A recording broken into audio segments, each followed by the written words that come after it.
बच्चों, तो आपका संस्कृत में पाठ 5 तक हो गया था। आज हम पाठ 6 की बात करते हैं। पाठ 6 आपका काव्य है और इस काव्य का नाम है भारती धरा। फिर से आप देख लीजिए, पाठ 6 जो आपका संस्कृत में है उसका नाम है भारती धरा।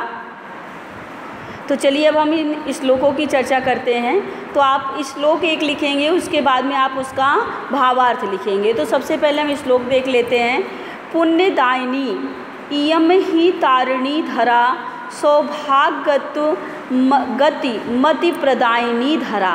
पुण्यदायिनी धरा यानी पृथ्वी। हमारी ये भारत भूमि कैसी है? पुण्य देने वाली, यानी कि यहाँ पर किस तरह से कि एक अच्छा कर्म करने वाले तारिणी, लोगों का उद्धार करने वाली है। और बड़े सौभाग्यशाली हम हैं कि जिन्होंने ऐसी पृथ्वी पर जो है जन्म लिया है। तो भारत की जो भूमि है, यह भूमि कैसी है? गर्व करने वाली है। और क्यों? क्योंकि यह बुद्धि प्रदान करने वाली जो ये पृथ्वी है, बुद्धि प्रदान करने वाली है, पुण्य देने वाली है। और इस तरह से कि हमारा बहुत बड़ा सौभाग्य है कि हमने भारत भूमि पर जन्म लिया है। तो ये आपका पहले श्लोक का भावार्थ होगा। दूसरा देखते हैं। अयम निजः परो वेति खंडनी धरा, एको अहम बहुश्याम मंडनी धरा। अयम निज यानी क्या होगा? स्वयं। कि यहाँ पर बहुश्याम अनेक हो जाएं। बहुश्याम एको अहम यानी एक में भी अनेकता। ये पृथ्वी कैसी है?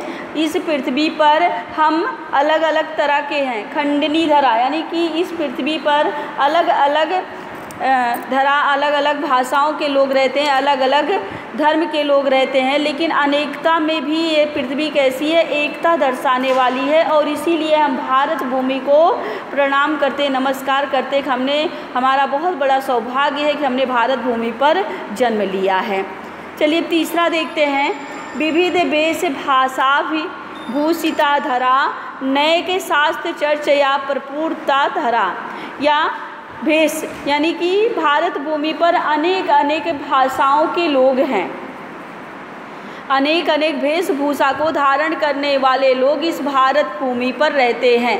या ऐसा भी कहा जा सकता है कि भारत भूमि कैसी है कि यहाँ पर कई धर्म के और कई भाषाओं के लोग जो है यहाँ पर रहते हैं। नए के शास्त्र चर्चया प्रपूर्ता धरा। लेकिन यह कैसा है? यह शास्त्र कैसा है कि यहाँ पर एक बहुत बड़ा अनेक प्रकार के शास्त्रों की भी चर्चा होती है। स्कूल के शास्त्रों की भी चर्चा इस भारत भूमि पर होती है। तो इस तरह से भारत की भूमि क्या है? यहाँ पर अनेक भाषाओं के लोग, अनेक भेषों को धारण करने वाले लोग रहते हैं। अनेक शास्त्रों की चर्चा भी यहाँ पर होती है। फिर और इस तरह इसलिए भी हमें भारत भूमि पर गर्व करना चाहिए।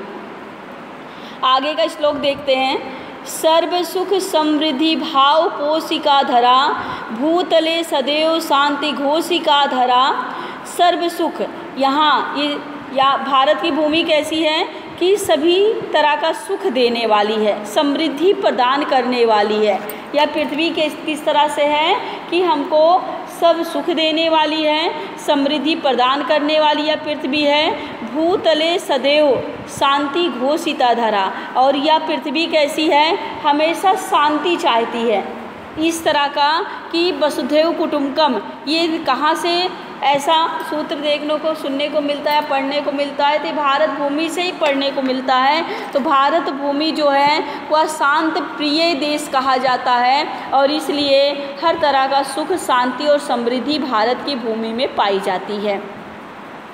व्यास भास कालिदास गर्विता धरा, रम्य काव्य कल्प नैस धर्षिता धरा।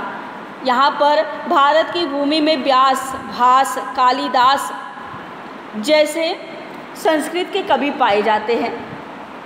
और इसीलिए हमें भारत भूमि पर क्या है? गर्व है कि भारत की भूमि पर व्यास, भास और कालिदास जैसे महाकवि पैदा हुए हैं। रम्य काव्य कल्प नैश हर्षिता धरा। इनके काव्य कैसे हैं? एक तरह से काव्य जो हैं ये एक तरह से खुशी प्रदान करने वाले हैं। काव्य इनके खुशी प्रदान करने वाले हैं और इस तरह से हमें भारत भूमि पर जन्म लेने में गर्व है कि हमने भारत भूमि में जन्म लिया है। संस्कृतेन संस्कृति प्रतिष्ठा धरा लोक मंगलाय सर्वत स्थिता धरा। संस्कृतेन, भारत की संस्कृति क्या है? भारत का जो संस्कृति सभ्यता है यह पूरे विश्व में प्रसिद्ध है। भारत अपनी संस्कृति के लिए विश्व में जाना जाता है। भारतीय संस्कृति बहुत महान संस्कृति है। लोक मंगलाय सर्वत स्थिता धरा। और यह संस्कृति क्यों महान मानी जाती है? क्योंकि ये लोगों का क्या करने वाली है? मंगल करने वाली है। लोगों का मंगल करने वाली भारत की संस्कृति है और इसीलिए भारत भूमि पर हमें क्या है? गर्व है। लास्ट श्लोक देखते हैं। सा धरा ही का अस्मदी भारती धरा सर्व विश्व वंदिता च भारती धरा। और यह भारत की भूमि कैसी है कि सबको, या पूरा विश्व जो है, पूरा विश्व, संसार के लोग भारत भूमि को नमस्कार करते, नमन करते हैं, क्योंकि यह सबको एक स्वर में बांधता है, एक सूत्र देता है, सबको एक अपनत्व का भाव दिखाता है। और इसीलिए इस भारत की संस्कृति के लोग दीवाने हैं। यानी भारत भूमि जो है वह लोगों को बहुत ही प्यारी है। तो बेटा ये आप लोगों को मैंने पाठ 6, पाठ का नाम आपका भारती धरा, इस काव्य का आपको अनुवाद बताया है। तो आप पहले श्लोक लिखेंगे, श्लोक लिखने के बाद में आप उसका अनुवाद लिखेंगे और उसके बाद आपको शब्दार्थ लिखना है। शब्दार्थ और रिक्त स्थानों की पूर्ति अभ्यास में आप रिक्त स्थानों की पूर्ति कर लीजिए। उसके बाद में और भी हम भेज दे रहे हैं, आपको वाक्यों को शुद्ध करना है और शब्दों के अर्थ लिखने हैं, ठीक है। और उसके बाद में आपको ये श्लोक याद भी करना है। तो इस तरह से आप लोग अपनी कॉपी कंप्लीट करते रहिए और पूरा करते रहिए, ठीक है। आपकी जो भी क्वेरी करनी है आप पूछ सकते हैं। धन्यवाद।